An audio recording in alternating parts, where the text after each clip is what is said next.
Back in the early days of aerial combat, in fact, it wasn't even combat. It was things like this, it was balloons, and they used balloons as observation platforms to try and see what was going on with the opposition.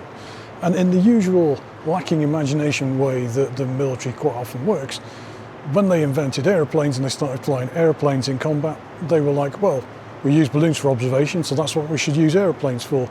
And it took a surprising amount of time to figure out that actually you could probably stick weapons on these things and use them in a more offensive capacity than just observation.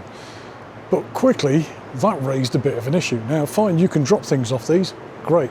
In fact, there's a display over there that shows you the kind of, it's that one there behind me, which you can't really see.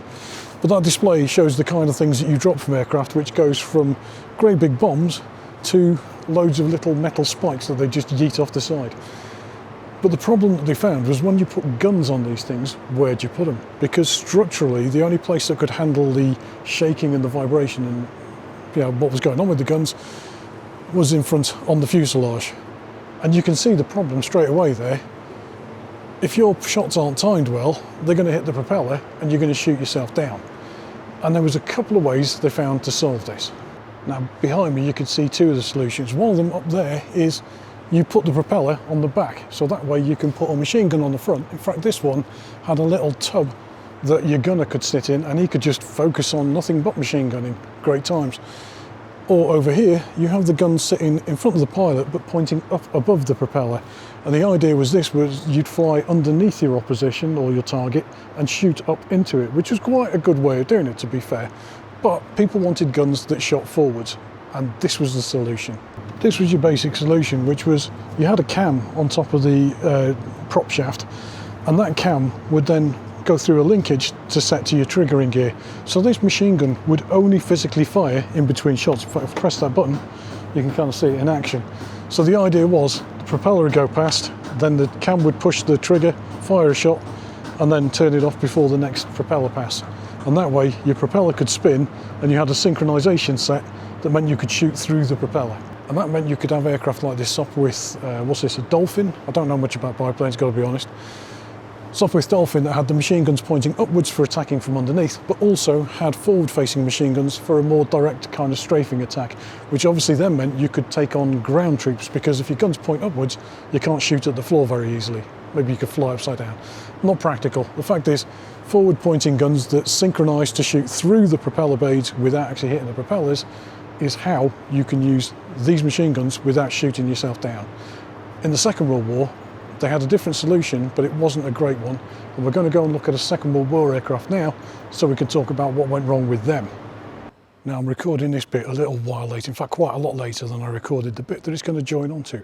So I'm really hoping that I don't forget until much later when I'm editing, and then I find this bit and think, damn it.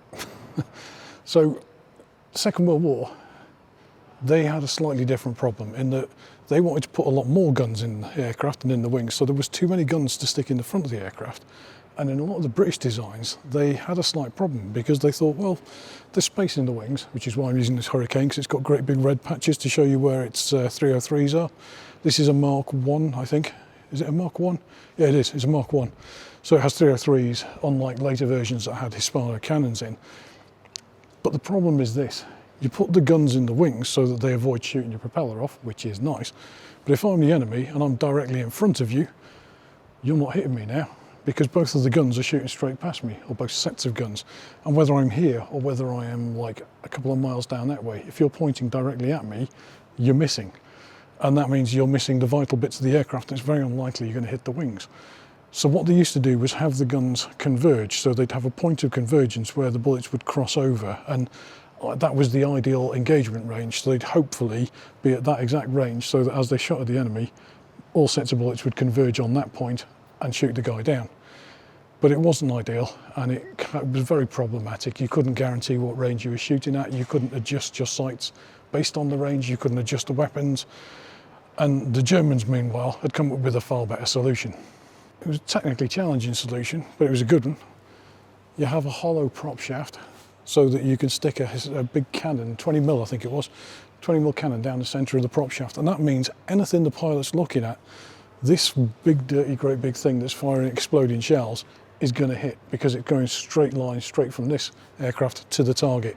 No need for convergence. Even though it did have a couple of machine guns in the wings, this was its main cannon, and it was definitely hitting what the pilot was looking at, no matter what the range was. I mean, obviously you have to account for drop and all that kind of thing, but you don't have to worry about convergence. So I guess, you know, points to the Germans for thinking that one through a bit better.